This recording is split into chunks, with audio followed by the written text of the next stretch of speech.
काहे भाभी? कहाँ? अरे तो खूब मिजाज बना के घूमत हूँ। का करी? कत्तो लखनऊ तो कत्तो बनारस।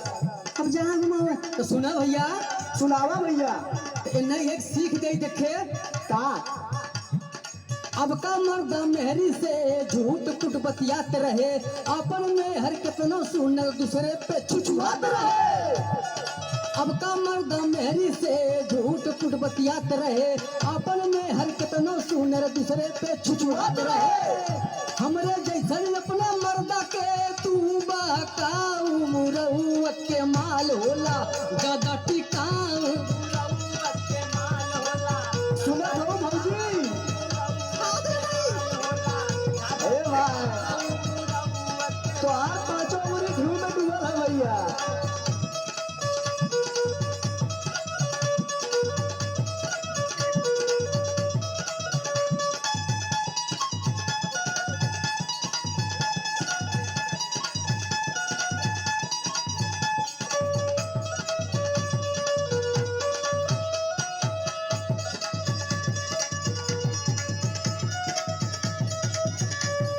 एक बात बताई भाई, बताओ भैया, हमारे आजमगढ़ में बड़ा कुछ शोर भयल है।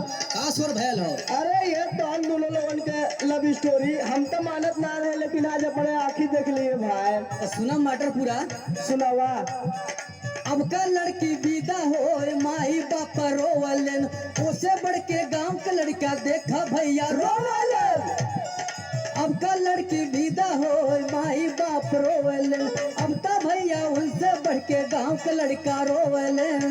सही कहा था भाई। लड़का कहाँ है दुल्हा पाके गोरी हमके जिन भुलाऊ, मुरहुआ के माल होला ज्यादा टिकाऊ। भैया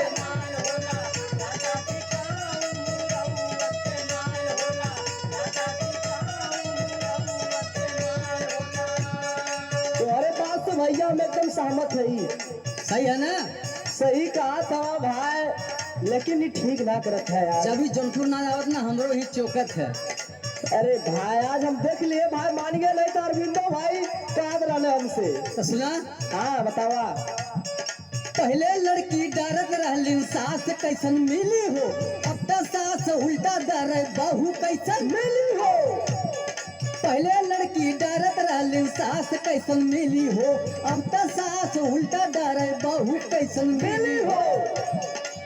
हर गुड्डू लहरी कहाँ रोई धोई कैसे तू बिताऊ, मुरहुआ के माल होला ज्यादा टिकाऊ, मुरहुआ के माल अरे होला। जिया करेला।